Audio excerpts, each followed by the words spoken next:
গৌরী সীতানাথ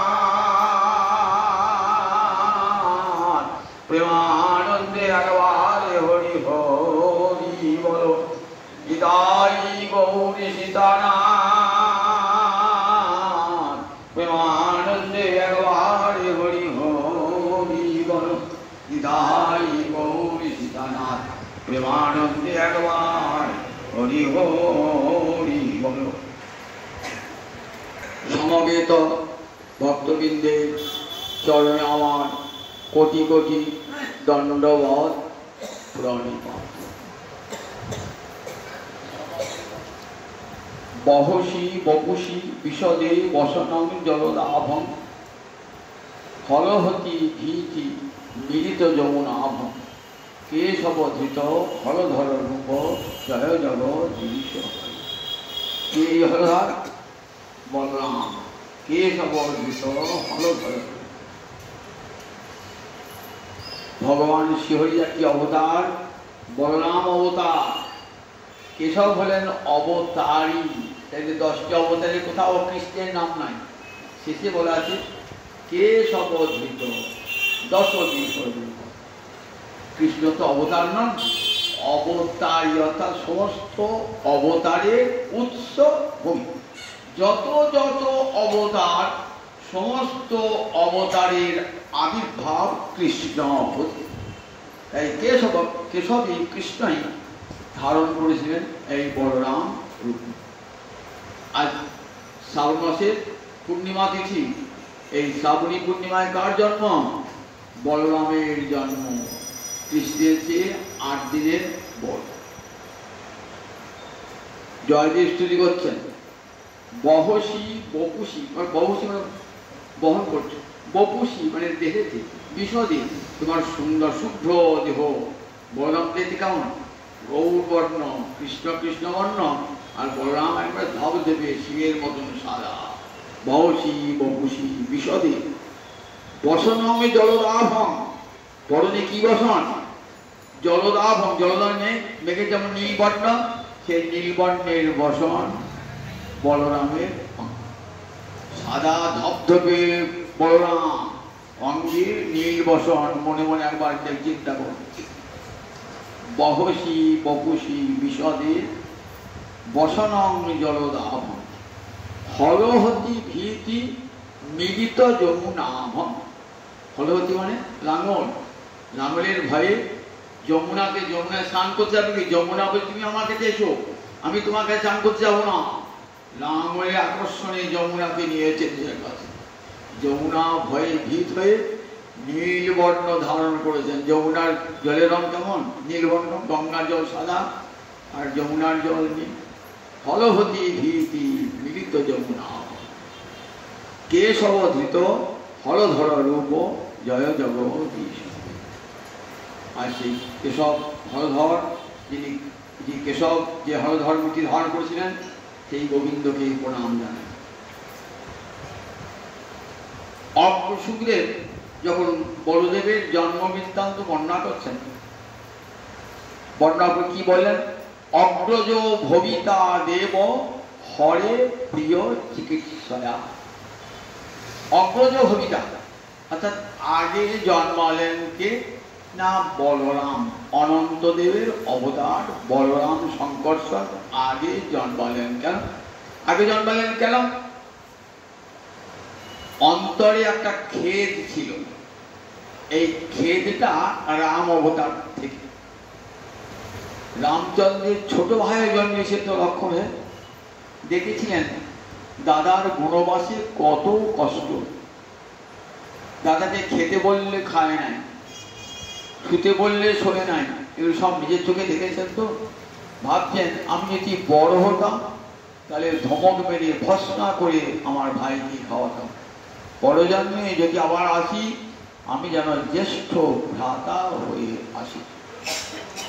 তাই অগ্রজ ভবিতা দেব হরে প্রিয় চিকিৎসয়া। শ্রীহরির প্রিয় কার্য সাধনের জন্যে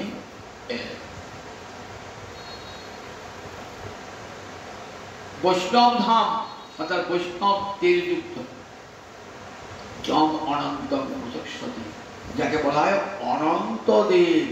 ভগবানের একটি নাম অনন্ত, যার লীলা, যার গুণ, যার নাম কোনো কিছুর অন্ত খুঁজে পাওয়া যায় না। সপ্তমী বৈষ্ণবম ধাম যম অনন্তম প্রচক্ষতে। সুখদেব কৃষ্ণ জন্মের আগে বর্ণনা করছেন সপ্তমী বৈষ্ণবম ধাম, বৈষ্ণবদেব বিষ্ণুদেব স্বরূপ বলরাম আবির্ভূত হলেন। যম অনন্তম প্রচক্ষতে, যাকে অনন্ত বলা হয়। আর সেই বলরামের শুভ জন্মদিন। বসুদেবের এবং দেবকীর সন্তান, কিন্তু নাম হয়েছিল রোহিণী সন্তান, আসলে কিন্তু দেবকীর সন্তান। সপ্তম গর্ভে এসেছিলেন ভগবান। তখন যোগমায়াকে আদেশ করলেন ভগবান। তখন ভগবান আবির্ভূত হন নাই, বললেন যোগমায়া তুমি যাও সপ্তম গর্ভে যে আমার বলরাম দাদা আছেন তাকে নিয়ে গিয়ে কোথায় নিয়ে যাবে? ব্রজে রোহিণীর গর্ভে নিয়ে যাও। ব্রজে আছেন বসুদেবের পত্নী। সবাই জানলো যে গর্ভ কি নষ্ট হলো দেবকী, রোহিণীর গর্ভে এলেন বলরাম, কিন্তু আসল দেবকী তার জননী। দেবকীর সপ্তম গর্ভে ভগবানের অষ্টম গর্ভ, সপ্তম গর্ভে ভগবান শিহরিয়েছেন আজ এই শুভ দিন। সেই বলরাম যখন গর্গাচার্য নাম করতেছিলেন তখন কি নাম করলেন? বলাধিক্কা, এত গায়ের বল, বলে তোমার নাম হবে বলরাম।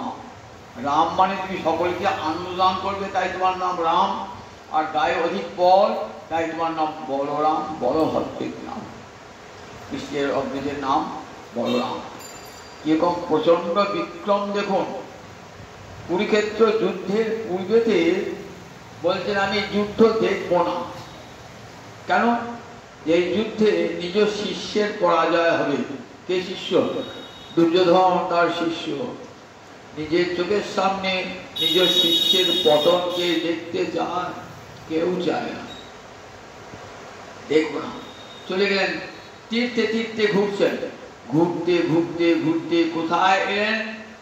বহু তীর্থ ঘুরতে ঘুরতে ঘুরতে ঘুরতে এলেন নৈমিষারণ্যে। সেখানে পুরাণ পাঠ করছেন রোমহর্ষণ ঋষি। বলরামকে দেখে সবাই উঠে দাঁড়িয়েছেন, কিন্তু রোমহর্ষণ ঋষি উঠে দাঁড়ালেন না। বলরামের রাগ হয়ে গেল, ক্রোধ হয়ে গেল, একটা কুশ নিক্ষেপ করলেন। সেই কুশটা গিয়ে বলরাম রোমহর্ষণের ধর আর মুন্ড দুটো পৃথক করল। ঋষিরা হাহাকার করলেন, অস্মাভি ব্রহ্মাসনমে দত্তম, আমরা ওকে ব্রহ্মাসন, ব্রাহ্মণের আসন দান করেছিলাম, ব্যাসের আসন দান করেছিলাম, আপনি ব্রহ্মবদের ভাগী হলেন। বলেন ঠিক আছে, বলো কি প্রায়শ্চিত্ত করতে হবে? বলেন ভারতবর্ষে যত তীর্থ আছে সব তীর্থিত ভাবে স্নান করতে হবে। বেশ, আচ্ছা রোমহর্ষকে বাঁচিয়ে দেবো? না, বাঁচাতে হবে না, তোমার পরাক্রম সত্য হোক। আচ্ছা এরপর আমাদের পুরাণ শোনাবে কে? হরিকথা শোনাবে কে? বলে এর সন্তান আছে? বলে হ্যাঁ আছে। সন্তানের নাম বলে আমি রেখে গেলাম, নাম হবে উগ্র শ্রবা। হরিকথা শোনবার জন্যে কানটা তার খাড়া হয়ে থাকবে, সববারে কান উগ্র মানে খাড়া হয়ে থাকবে। আর আমি তাকে আশীর্বাদ দান করে গেলাম, পিতার মতোই সুবক্তা হবে, সুদীর্ঘ পরমাণু প্রাপ্ত হবে, প্রভূত শাস্ত্র জ্ঞান লাভ করবে এবং অপূর্ব বাচন ভঙ্গিতে বাগ্মিতায় সকলকে তুষ্ট করবে। আপনারা জানেন সুত গোস্বামী পাঠ সুখদেবের পাঠ হয়ে যাওয়ার পর সেই পাঠটা কে শুনিয়েছে? আমাদের তো সুখদেব শোনাতে আসেন না, আমাদের শুনেছেন সুত গোস্বামী। শুনেছেন মহাভারত শুনিয়েছেন, ভাগবত শুনিয়েছেন সুত গোস্বামী। নৈমিষারণ্যে 60,000 ঋষির সভায় বলরাম যুদ্ধের পর ফিরে এসেছেন। ফিরে এসে দেখলেন শেষ দিনে প্রায় অষ্টাদশ দিনে, যেদিন দুর্যোধনের সঙ্গে ভীমের গদা যুদ্ধ হচ্ছে। রাত্রিকাল তখন এসে সন্ধ্যা হয়ে গেছে, ভয়ঙ্কর যুদ্ধ। কিছু দুর্যোধন তো গদা যুদ্ধ নিপুণ, ভীম কিন্তু গদা যুদ্ধ করতে জানতেন না। কৃষ্ণ দেখালেন কোথায় আঘাত করো, না উড়ুতে আঘাত করে। উরুদেশটি শক্ত হয় নাই, মা যেখানে তা অঙ্গ দৃষ্টিপাত করেছেন গোটাটাই লোহার মধ্যে হয়ে গেছিল, কিন্তু উরুদেশটি দেখেন নাই, উরুদেশটি মানুষের মতনই আছে। সেই উরুতে আঘাত করতে বলে, উরুতে আঘাতের সঙ্গে সঙ্গে দুর্যোধনের পতন হয়ে গেল। শুনতে পেয়েছিলেন বলরাম, বলরাম ছুটতে এখনই ভীমকে অভিশাপ দেবেন, সরিয়ে নিয়ে গেলেন কৃষ্ণ, দাদাকে সরিয়ে শান্ত করে নিয়ে গেলেন। দেখুন নিজ শিষ্যের পরাজয় হয়েছে তো কেমন ক্রুদ্ধ হয়েছে দেখুন। আবার কৃষ্ণের পুত্রের নাম শাম্ব, শাম্বের সঙ্গে দুর্যোধনের কন্যা লক্ষণার ভালোবাসা হয়। তখন কি করেন, একদিন শাম্ব গিয়েছে কৌরব নগরী, কৌরবপুরে প্রাসাদে, কৌরবের প্রাসাদে, সেখানে দুর্যোধন চক্রান্ত করে শাম্বকে বন্দি করে গেছে।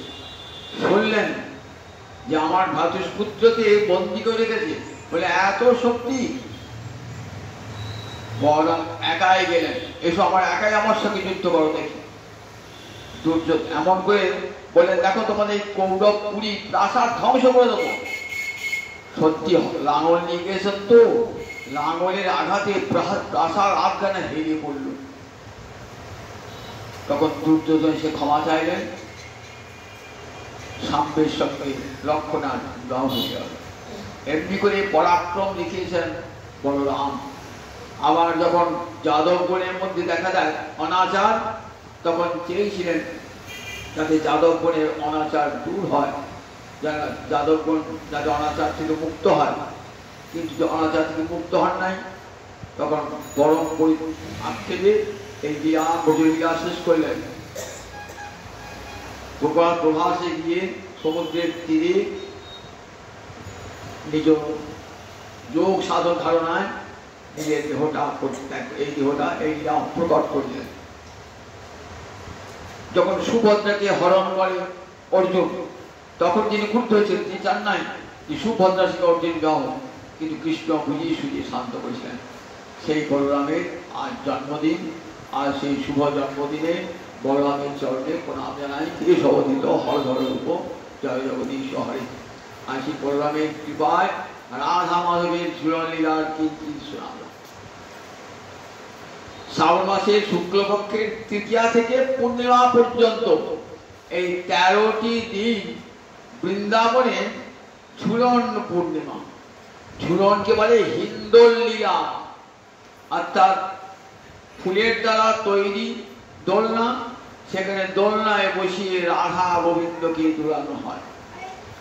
এই সময় ঠিক বর্ষাকাল, মৃদুমন্দ বৃষ্টি পড়ে, মেঘ দেখে ময়ূর ময়ূরী নৃত্য করে, আবার একই সঙ্গে ষড় ঋতুর আবির্ভাব হয়ে যায়। কি আশ্চর্য! গোবিন্দকে সেবা করবার জন্য একই সময়ে 6টা ঋতু বৃন্দাবনে এসে হাজির। এক একটা ঋতুতে এক একটা ফুল ফোটে তো, কিন্তু বৃন্দাবনে দেখলাম এই বর্ষাকালে যেটা গ্রীষ্মের ফুল সেটাও ফুটেছে, শীতের ফুলটাও ফুটেছে, বসন্তকালের ফুলটাও ফুটেছে। কারণ প্রকৃতি চেয়েছেন গোবিন্দ সেবা করতে। মন্দ মন্দ বৃষ্টিপাত হচ্ছে, ময়ূর ময়ূরী কেকারবে নৃত্য করছে, এমনি সময় রাধা মাধবের অপূর্ব ঝুলন লীলা।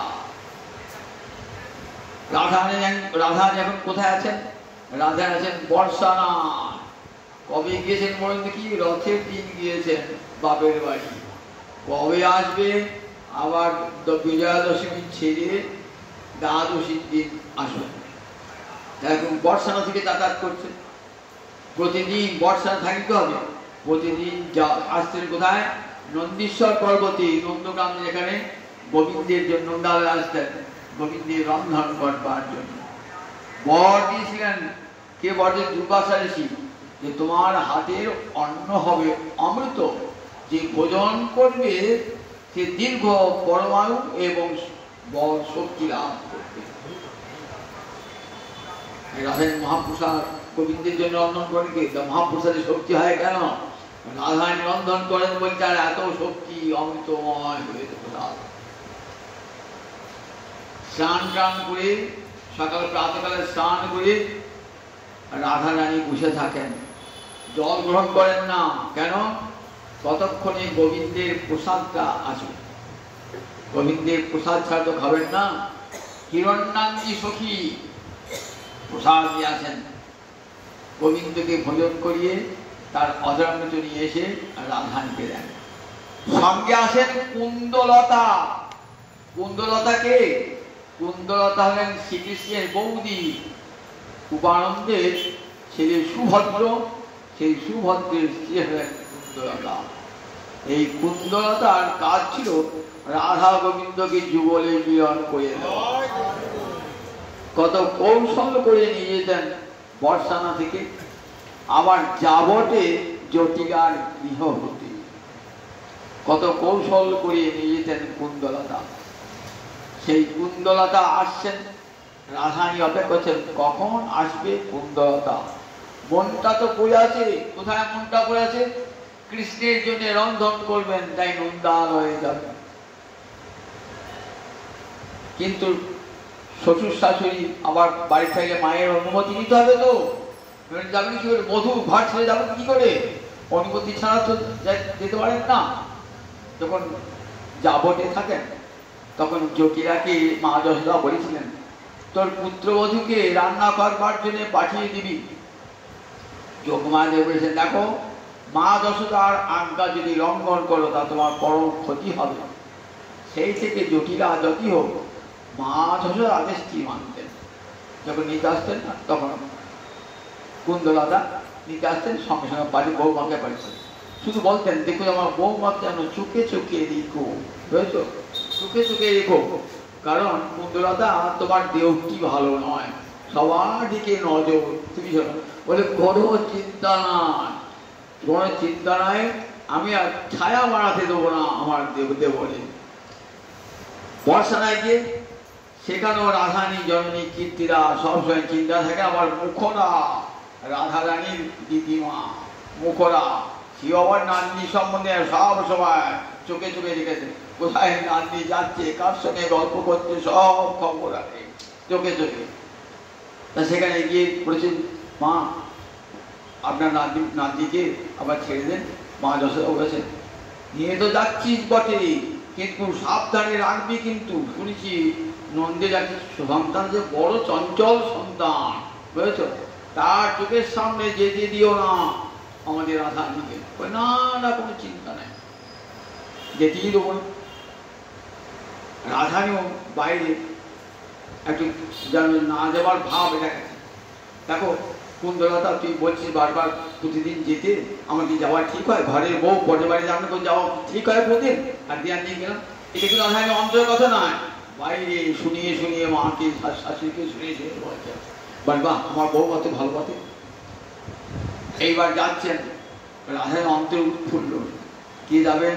ডাইনে ললিতা, বাঁয়ে বিশাখা, সঙ্গে অনঙ্গ মঞ্জরি, কত কত মঞ্জরি সব যাচ্ছেন, সখীগণ যাচ্ছেন। রাধারানী চলেছেন গজেন্দ্র গমনে, ধীর পদক্ষেপে যাচ্ছেন। যখন রাধারানী চরণ ফেলা যাচ্ছেন না, তখন বৃক্ষ থেকে সব পুষ্প ঝরে পড়ছে। রাধারানীর সুকমল চরণে যেন ব্যথা না লাগে। যেতে যেতে কত হাস্য পরিহার, কত রঙ্গ করতে করতে যাচ্ছেন। রাধা গোবিন্দের মিলনকালের কত কথা, কাকে বলে সখীরা চাতুকে জানতে পারবে না। একে রসনাথী কি বলে? রসদগান। রসদগান।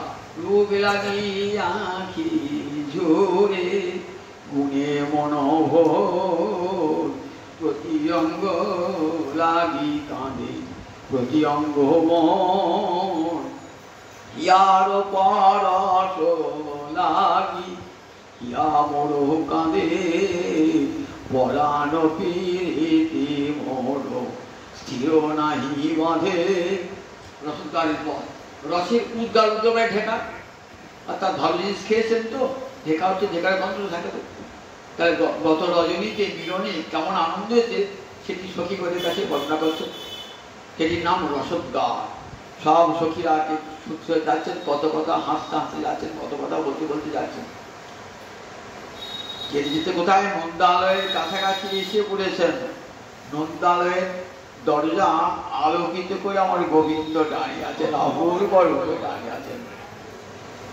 কি রূপ হে রেণু মধুর মূরতি প্রীতি অশিরুষা। প্রতি অঙ্গে প্রীতি পসরা, কবি বলছে বলেন প্রতি অঙ্গে প্রীতি পসরা। পসরা মানে দোকান। প্রীতি দিয়ে গড়া আমার মাধবীর দেহটি। আমি কি রূপ হে রেণু মধুর মূরতি প্রীতি অশিরুষা। হেন রয়নে এটি নবনে তুলনা নাহি প্রদান, তুলনা নাহি প্রদান। যিনি বিধু বড় বদন সুন্দর, যিনি বিধু বড় বদন সুন্দর ভুবন মোহন পান। নবজলধর রসেধর বরণ জীবন কালা। ওই রূপ দেখে কেনা বলে রূপের ভুবন সাজা। এমন রূপে একবার আলোকিত আছেন রাধারানী যিনি অপেক্ষমান। আবার রাধারানী দেখবেন কৃষ্ণকে দর্শন করবেন, যে দেখেছেন না, ভাবছেন তাড়াতাড়ি গেলাম ওই রূপ হৃদয়, ওই রূপ দর্শন করতে করতে যাবেন। যেন যত সময় দীর্ঘ হয় ততই গোবিন্দের রূপের আস্বাদন হয়। ইচ্ছা করে মুক্তা মালাটা ছিঁড়ে ফেলে দিয়েছে, সব ছড়িয়ে পড়েছে, মুক্তা মালা ছড়িয়ে পড়েছে। তারপরে মুক্তা মালা একটি একটি করে সখীরা করবে, অনেকটা সময় লাগবে।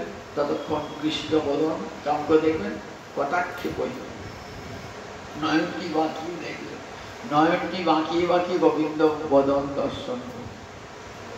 যিনি বিধু বড় বদন সুন্দর ভুবন মোহন পান। সত্যি তো ভুবন মোহন পান, দেখি কি আশা মেটে? আশা মেটে না। এই একটা আবার যেতে যেতে মাঝে মাঝে বলছেন, দাদা কত তাড়াতাড়ি যাচ্ছিস কেন? আমি তো তাড়াতাড়ি হাঁটতে পারি।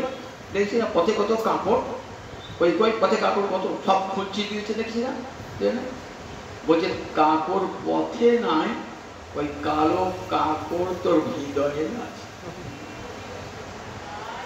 এমনি করে যখন পৌঁছালেন না, একবার দরজা বলছে কোথায় যাবো, রাসায়নিক বলছেন যাও না, বাচ্চা নারীরাম ভূষণাম তো কৃষ্ণ আছে, সেটা যাবো কি করে? ললিতা বলে কেন যাবি না? গুরুজনের আদেশ, আমরা যাব। ও দাঁড়িয়ে আছে ইচ্ছা করে, আমরা যাব। রাধানীকে সঙ্গে নিয়ে ঢুকলেন গোবিন্দ। ঠিক নয়ন বাকি গোবিন্দ কৃষ্ণকে দর্শন, রাধানীকে দর্শন করে রাধানী দর্শনের চারির চক্ষুর মা যশোদা দাঁড়িয়ে আছেন, ধনিষ্ঠা দাঁড়িয়ে আছেন দৌড়ে। এত দেরি করলি রাধে?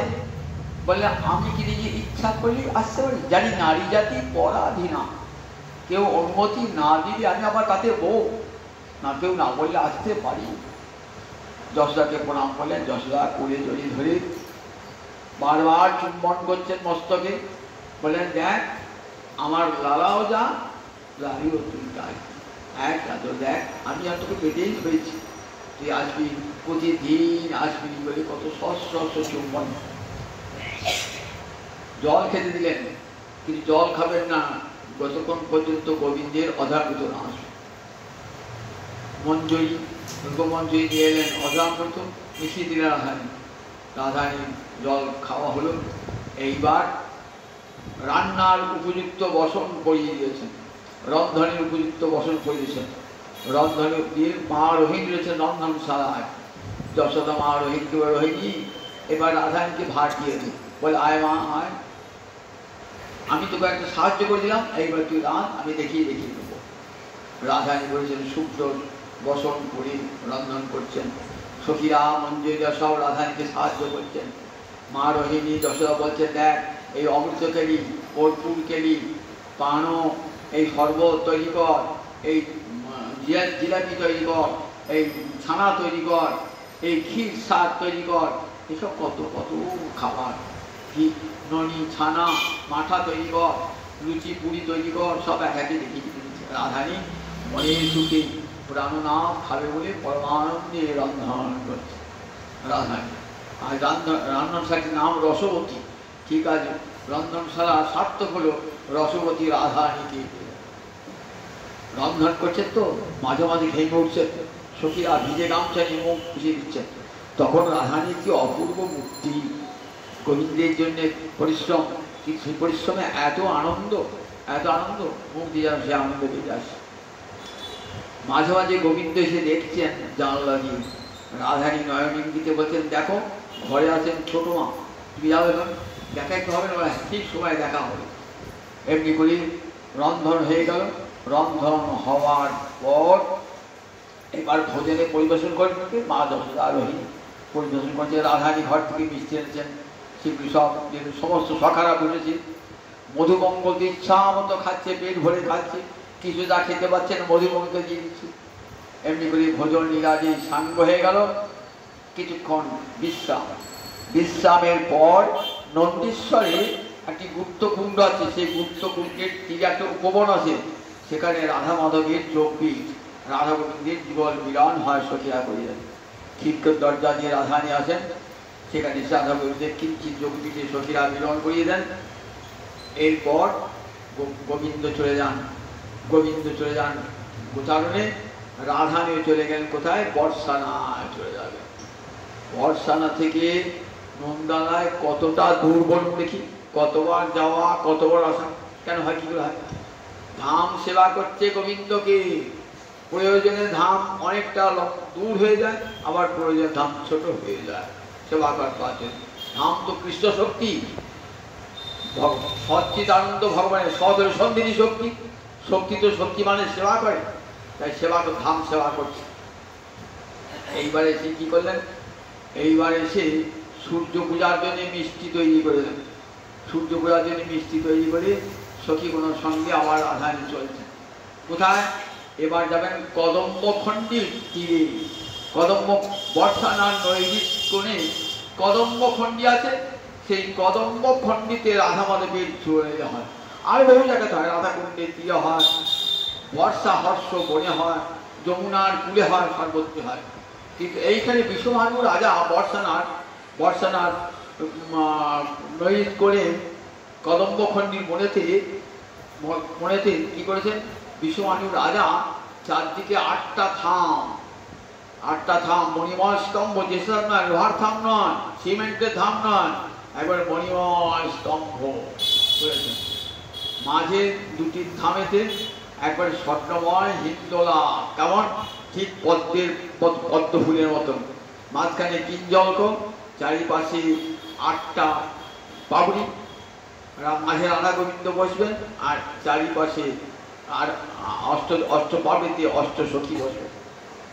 আর অনেক অসংখ্য ছোট ছোট হিন্দোলা তৈরি করেছে রাধা গোবিন্দ। এইবার ঠিক সময় হয়েছে, তো গোবিন্দ কি বললেন? গোবিন্দ গোচারণে গিয়ে ঠিক সংকেত পেয়েছেন যে এইখানে কদম্বখণ্ডীর তীরে আমাদের চূড়ান লীলা হবে। দাদা বলরামকে বললেন, দাদা তুমি গোচার দেখো, সামরি ধবরিকে দেখো, সখাগণকে দেখো, আমি একটু ঘুরে আসি। বলরাম বুঝতে বলেন, ছুটে এসেছেন, এসে দেখছেন রাধারানী নাই। রাধারানী সখীরা একটা কুঞ্জে লুকিয়ে দিয়েছে। রাধারানী কই? আমরা কি জানি? তোমাদের সঙ্গে তো রাধারানী থাকে, আমাদের সঙ্গে সবসময় রাধারানী থাকবে নাকি? রাধারানীর অঙ্গগন্ধ পাচ্ছি, তারপরে আমরা রাধারানীর সঙ্গে মিশি, সে রাধারানী অঙ্গগন্ধ পাচ্ছি। বলো না কোথায় রাধারানী আছে, বলো না। বলে আমরা জানি না কোথায় রাধারানী, রাধারানী বলে গেছে কোথায় রাধারানী আছে। তাহলে এখন উপায় বলেন, দেখো শাস্ত্রে বলেছে নাম করলে নামিতে পাওয়া যায়। রাধারানীর নাম জপ করে রাধাকে পাওয়া যাবে। তখন জয় রাধে জয় রাধে জয় রাধে জয় রাধে জয় রাধে জয় রাধে জয় রাধে জয় রাধে জয় রাধে। কই রাধা পেল না? বললেন নিশ্চয় অপরাধ আছে। শাস্তি বলেছে অপরাধ থাকলে পরে নামিয়ে দেখা যায় না। তাই নিরপরাধ হয়ে নাম করো, বাহু তুলে নৃত্য করে করো। বাহু তুলে নৃত্য করছেন। এইবার জয় রাধে জয় রাধে জয় রাধে। আহা গোবিন্দ এত পরিশ্রম দেখি। তখন বৃন্দাদেবী ইঙ্গিতে বলছে ওই কুঞ্জে আছে। সেই কুঞ্জটি সূচনা করে দিলেন। সেই কুঞ্জে রাধা গোবিন্দের মিলন হলো। এইবার রাধা গোবিন্দ এসে কোথায় উঠলেন? ইন্দোলায় উঠলেন। রাধা গোবিন্দ যুগলে উঠেছেন, 8টি পাবৃত্তি অষ্টসখী বসেছেন, আর চারিদিকে সব সখীরা কি করছেন? হিন্দোলা দোলাচ্ছেন আর মেঘমল্লার আগের থেকে গান করছেন। দেখো সখী ঝোলত যুগল কিশোর, নীলমণি জড়াওল কাঞ্চন জোর। দেখো সখী ঝুলত যুগল কিশোর, নীলমণি জড়াওল কাঞ্চন জোর। যেন মেঘবি জড়ি জড়া জড়ি, শ্যামে বক্ষেলাই বিনোদিনী। যেন মেঘবি জড়ি জড়া জড়ি, কৃষ্ণ জলদেরাই সৌদামিনী। যেন মেঘবি জড়ি জড়া জড়ি। দেখ রে একবার নয়নে ভরে আমার রাধা মাধবের রূপ। দেখ রে একবার নয়নে ভরে, দেখলে নয়ন সফল হবে। দেখ রে একবার নয়নে ভরে, চূড়ান্ত সখীগণ রচিয়া হিন্দোলা, আনন্দে বগন সবে হইয়া বিহোলা। আনন্দ ধরে না আসিলাম বৃন্দাবনে, আনন্দ ধরে না রাধা মাধবের জুড়নে বিলাহেরি। আনন্দ ধরে না রাধা মাধবের জুড়ন বিলাহেরি, আনন্দ ধরে না। নাচত সখীগণ করতালি দিয়া, গাওত সখীগণ দুবাহু তুলি। জয় রাধে জয় রাধে জয় রাধে জয় রাধে জয় রাধে জয় রাধে জয় রাধে জয় রাধে। রাধা মাধবের পরিশ্রম দেখে কেমন অবস্থায় রয়েছে? বিগলিত দুকুল উদিত সেদ বিন্দু, অমিয়া ঝড়ে যেন দুহু মুখ ইন্দু। এত পরিশ্রম ঝুলনে ঝুলছেন তো, পরিশ্রম হয়েছে তো। একবার কেমন ঝুলছেন, সখীরা জোরে তুলে দিচ্ছেন। একবারে আমার কোন হচ্ছে, একবারে রাধা টুকটুক করছেন, একবারে রাধা ভয় পেয়ে গোবিন্দের বক্ষ জড়িয়ে ধরছেন। অপূর্ব লীলা দর্শন হচ্ছে। আবার দিকে হয়েছেন, সেই দেখে সখী বলে কেমন অবস্থা। বিগলিত দুকুল উদিত সেদ বিন্দু, বিন্দু বিন্দু ঘাম ঝরছে। অমিয়া ঝড়ে যেন দুহু মুখ বিন্দু। শ্বেত বিন্দু নয়, ঘাম ঝরছে তো, শ্বেত বিন্দু নয় রে, সুধা বিন্দু ঝরছে। শ্বেত বিন্দু নয় রে, সুধা। সুধা কোথা পাওয়া যায়? চন্দ্রের থেকে। অমিয়া ঝড়ে যেন দুহু মুখে, রাধা মাধবের মদন চন্দ্র হতে সুধা বিন্দু ঝরছে, সুধা বিন্দু ঝরছে। শ্বেত বিন্দু নয় রে, সুধা বিন্দু ঝরছে। দুহাকার শ্রম দেখে, দুজনার শ্রম দেখে কি করছেন? তখন চামর বিজন লই করয়ে সেবন, সখিয়া ছুটে গেলেন। হেই মা হেই মা ঘামিল বলে, হেই মা হেই মা ঘামিল বলে। চামরি বিজন সেবা করে, হেই মা ঘামিল বলে। সখিয়া চামর পাখা নিয়ে কি করছেন? রাধা গোবিন্দকে পাখা করছেন, খাবলো ভালো করে। ভোমরা কোকিলা সবাই বসি তরু ডালে, জয় রাধে জয় রাধে জয় রাধে বলে। এ ভোমরা কোকিল সব বসি তরু ডালে, জয় রাধে জয় রাধে জয় রাধে বলে। ভ্রমর কোকিল সব বসি উচ্চ ডালে, জয় রাধে জয় রাধে জয় রাধে বলে। কোকিল কোথায় গেল? কোকিল তো বসন্ত, বর্ষাকালে কোকিল আসে। দেখুন কোকিল এসে সেবা কাটবার জন্য ভ্রমর বেশি গুনগুন গুনগুন করছে রাধা মাধবের। প্রতি ফুলের কাছে গিয়ে গনগনে গনগনে গনে গুন করে, প্রতি ফুলের কাছে গিয়ে গনগনে গনগনে গুনগুনি করে। রাধা মাধবের জয় গান করে, গুণ গুণ গুণ গুণ গুণ গুণ করে, রাধা মাধবের জয় গান করে। ভ্রমর কোকিল আর সারা বৃন্দাবন মাতি গেছে অপূর্ব সুন্দর শোভা, রাধা মাধবের অপূর্ব সুন্দর শোভা। এইবার রাধায় অন্তইচ্ছা আমি যেমন দুললাম ঠিক তেমনি করে যেন আমার সখীগণ গোবিন্দকে পায়। রাধানী অন্তরটি কেমন দেখেছেন তো, একবারে কেমন সুন্দর, বিন্দুমাত্র হিংসা ঈর্ষা বিদ্বেষ নয়, জানছেন সব সখী, কারণ রাধানী অঙ্গতি সব সখীগণের প্রকাশ। সবাই দুই দুই সখী বলে, দুই দুই কবি এক এক কৃষ্ণ। আমার দোলাচ্ছেন দুইজনকে বসিয়ে দোলাচ্ছেন, নিজ হাতে দোলাচ্ছেন, সব সখীগণ দোলাচ্ছেন। বুঝতে পারছেন কৃষ্ণ কত কোটি গোপী, রাধানী অন্তরে ভাব। তখন কি বলে, এক কৃষ্ণ অনন্ত মূর্তি হলেন, অনন্ত মূর্তি।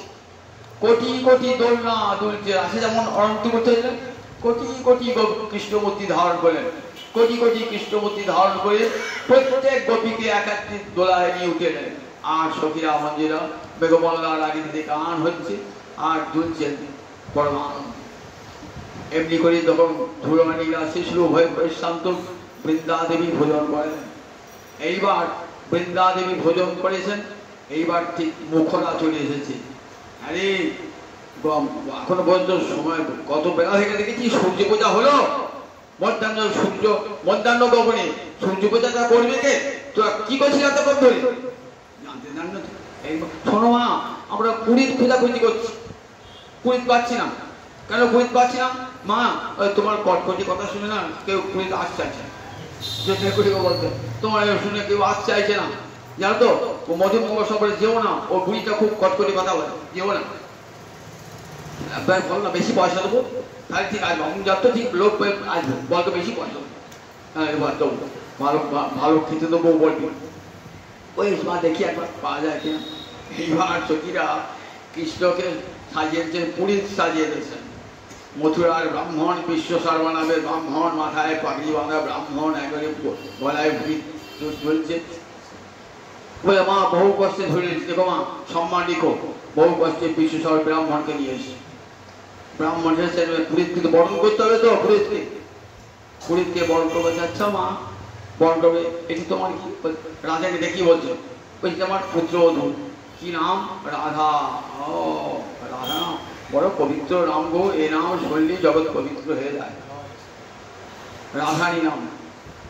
আচ্ছা আচ্ছা, সূর্য পূজা করতে আগে পুরীত বরণ করতে হয়, বসো। দেখো আমার অঙ্গে হাত দেবে না, অঙ্গে হাত দিয়ে পুরীত বরণ, পুরীত জানি তো হাত দিয়ে বরণ করতে হয়।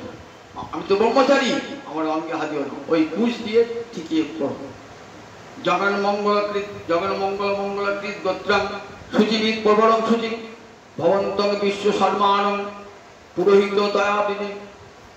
জগন মঙ্গলকৃত গোত্রং, গোত্র নাম বলতে হয় তো পুরীতে, গোত্র তা কি গোত্র? জগন মঙ্গল গোত্র, সিংহারস বিশিষ্ট, সিংহারসের সর্বশ্রেষ্ঠ রসজ্ঞ সুচিবিদ, তাকে বিশ্ব শর্মা, যিনি বিশ্বের মঙ্গল করেন, তাকে আজ পুরীতে বরণ করলাম।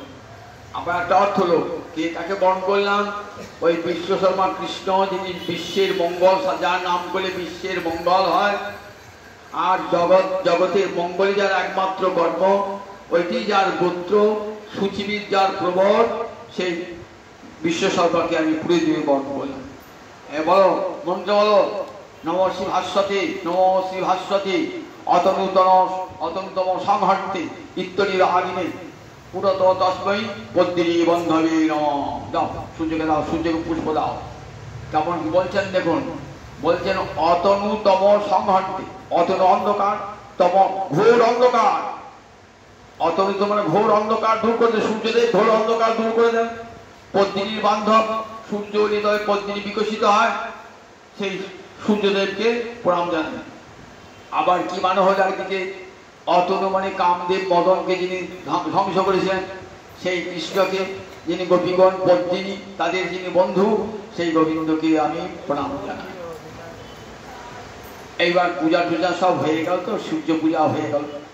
সূর্য পূজা হয়ে যাওয়ার পর জানো দক্ষিণা, আমি দক্ষিণা নিই না, আমি একাত্তি বৈষ্ণব কোনো দক্ষিণা নিই না। আমি কোনো কিছু অবদাপনের হাতে কোনো কিছু গ্রহণ করি না। মধুমঙ্গল বলছে তোমার জন্য কৃষ্ণ সব খাবার রেখে দেবো। না না, আমি কারো হাতে খাবো না, গর্বেতা যে কন্যা আমাকে নিমন্ত্রণ করেছেন সেখানে আমি যাবো, গর্বেতা যে কন্যা। এদিকে মধুমঙ্গল এখন লোভী দৃষ্টিতে তাকিয়ে আছেন, আংটি দিয়ে একটা বলেন আমি কার দান গ্রহণ করি না। মধুমঙ্গল লোভী দৃষ্টি আংটি নিতে হবে, তখন বলে এইটা দেখুন দান না নিলে পুজো সম্পূর্ণ হয় না, দানটা নাও। মধুমঙ্গল তুমি নিয়ে নাও দানটা, আমি তোমার হয়ে দানটা নিই। মধুমঙ্গল বল করাকে দান নিয়ে নিয়েছে। এরকম আমি ষষ্ঠী বাচন করেছি, মাধব মাধব বাচি করেছি আমি, আর তার জন্য ফিরাও আবার একটা তখন করলে মুখরা নিজে আংটি ঘুরে দিলেন, চাংটা নিলেন, যা ছিল চাল ডাল যা ছিল শ্রী শ্রী সব মধুমঙ্গল নিয়ে নিয়েছে। বলছে দেখো মা, আমি তো সামুদ্রিক বিশেষজ্ঞ, সমুদ্র তত্ত্ব জানি, জ্যোতিষী তো, রাজ জ্যোতিষী। তবে জ্যোতিষী কুণ্ডলতার কানে কানে বলছে মুখরা দেখ না, জটিলা যখন থাকছে জটিলাকে বলছে, জটিলাকে বলছে কুণ্ডলা থেকে দেখতো, আপনি দেখ না আমার মোর হাতটা দেখ না। আমি তো হাত ছোবো না, দূর থেকে হাত ধরো। রাধারানী হাতটা ছুঁয়েছে, দিয়ে বলছেন তোমার বৌমার হাতটি খুব সুন্দর হাত, জানো তো? আচ্ছা তোমার ছেলের নাম কি? আমার ছেলের নাম আয়ান। তোমার ছেলের নাম আয়ান? আয়ানে কিন্তু খুব বড়বায়ু অর্থ, শুধু বেঁচে আছে কেন, এই বধূটির জন্য বেঁচে আছে। এই বধূটিকে যদি যত্ন করো না, তাহলে তোমার পুত্র দীর্ঘজীবন হবে, শুধু তাই না তোমার সংসারে লক্ষ্মী চিরস্থায়ী হয়। খুব খুশিতে বুড়ি তো খুব, জটিলা তো খুব খুশি, যাকে আমার ছেলে পরমায় বৃদ্ধি প্রাপ্ত হয়। এইবার বলে প্রণাম করো, সূর্যকে প্রণাম করো, পুষ্প শঙ্কা শঙ্কাশ্য প্রিয় মহাদিনী ধান্তারি সরকার রাধায় প্রণাম করো। রাধা যে প্রণাম করতে যাবেন না, রাধানের খোপা থেকে মুরলিটা পড়ে গিয়েছে, আর তো জটিলা ছিপে গিয়েছে। বলছে মুরলি কোথায় গেল, মুরলি কোথায় গেল? সর্বনাশী কুলনাশিনী রাধাকে বলছে। বিশ্বর বলতে কি মুরলি, এই মুরলি কুলনাশা, জানো তো? আর বৃন্দাবনে কোনো মেয়েকে পবিত্র থাকতে যায় নাই, ওই বাঁশির গানে সব ছুটি চলে যায়। মুরলি আচ্ছা কাকে? বলছে ওই কৃষ্ণ আছে না, তার হাতে মুরলিটা বাজে, বিশ্বর মধ্যে কৃষ্ণ বাজে, জানো তো? ওই কৃষ্ণ, হ্যাঁ হ্যাঁ তার নাম শুনেছি, তিনি অগাসুর বগাসুর পথ করতে কিছু বিরাট মানুষ। তোমরা ওই দেখো তুমি নিয়ে যাও, আমাকে মুরলিটা দেবে। মুরলিটা নিয়ে চলে গেলেন কৃষ্ণ, নিজের মুরলিটা নিয়ে যাবেন। নিত্যপতিকের যখন তখন মুরলিটা পড়ে গিয়েছিল, যখন জয় রাধা কীর্ত করেছিল বগল থেকে মুরলিটি পড়ে গিয়েছিল। সখী রাধা নেই, এই কবরিতে সেই মুরলিটি গোজা, মুরলিটি পড়ে গেছেন, আর উনি জটিয়া চিৎকার করেছে। এইবার রাধা নিজে নিয়ে গেলেন, এইবার ইঙ্গিত দিয়ে গেলেন কোথায় মিলন হবে না, রাধা কুণ্ডে মিলন হবে। নৈশাধিসারে রাধা কুণ্ডে মিলন হবে, বিষয় অভিসার করবেন, রাধা কুণ্ডে তিনি বের হবে। এইবার রাধা কুণ্ডে রাস হয়। এইবার প্রথমে মিলনে রাধা কুণ্ডে ঝুলন লীলা হলো, ঝুলন লীলার পর রাত্রিবেলাতে রাস হয়। রাত্রে নিত্য রাস, প্রতিদিন রাস হয়। আর বসন্তকালে একটা রাস থাকে বাসন্তী রাস বলে, আর শরৎকালে রাসকে বলে মহারাজ। এছাড়া নিত্য রাস হয় গোবর্ধনী রাধা কুণ্ডে তীরে সর্বত্র রাস হয়। রাধার কিনেছিলেন। এদিকে আমার মহাপ্রভু তুলেছেন কোথায় বলেন দেখি? মহাপ্রভু শিবাসনে তুলছেন, শিবাসের পুষ্পোদ্যানে। কোথায় বসেছেন? শিবাসের পুষ্পোদ্যানে, সেখানে হিন্দুরা তৈরি আছে। গাধরকে সঙ্গে নিয়ে আমার মহাপ্রভু তুলছেন আর গান করছেন স্বরূপ দামোদর যতবল্লা আড়া লেগেছে, রাধা মাধবী ঝুলা লীলার গান করছেন। এমনি করে বৃন্দাবনে যেমন ঝুলা লীলা, আমার নবদ্বীপেও তেমনি ঝুলা লীলা। এই 13টি দিন ধরে ঝুলা লীলা চলে। সেই ঝুলা লীলা আর কিছু নয়, আর রাধারানীর অনন্ত প্রেমের প্রকাশ। যে রাধারানী প্রেম দিয়ে যার গড়া, দেবী কৃষ্ণময়ী মুক্তার আধিকা বড় দেবতা, সর্বলক্ষ্মী সর্বসম্মোহিনী কান্তি বলা। সে রাধারানী কৃষ্ণময়ী, কৃষ্ণ যার অন্তরে বাহিরে, যাহা যাহা নেত্র করে তাহা কৃষ্ণ সুই, অনন্ত প্রেমের প্রকাশ। এই ঝুলন বলুন, রাস বলুন, সবই দোল বলুন, সবই রাধারানীর অনন্ত প্রেমের প্রকাশ। কত রূপে রাধারানী গোবিন্দকে আমরা তার একটা জীবনের কাজ, কি কাজ? কৃষ্ণ বাঞ্ছা ভক্তি রূপী করে আরাধনে, অতএব রাধিকা নাম পুরাণে বাখানে। গোলকে বৈকুণ্ঠতে এই লীলা নাই, এই লীলা কোথায়? প্রকটে বৃন্দাবনে এই অপূর্ব লীলা। এই লীলা সাত মেটাচ্ছেন গোবিন্দকে। কৃষ্ণ কি করায়? শ্যাম রস মধুপান। রসরাজ গোবিন্দকে কত রূপে রস আস্বাদন করাচ্ছেন। কখনো ঝুলন খেলা, কখনো রাস খেলা, কখনো দোল খেলা, কখনো নৌকা বিলাস, কখনো দান লীলা, কত কত রূপে গোবিন্দ চিত্তকে আনন্দ দান দরকার, সেদিন তার নাম লীলাদিনী। গোবিন্দের আনন্দ দায়িনী শক্তি আনন্দ গোবিন্দের মধ্যেই রয়েছে, কিন্তু লীলা আকার পর্যন্ত কি হন? বাইরে প্রকট হন, বাইরে প্রকট হন। কারণ শাস্ত্রে পরব্রহ্মকে কি বলেছে? আনন্দ স্বরূপ, আনন্দ রূপম অমৃতম যদ বিভাতি।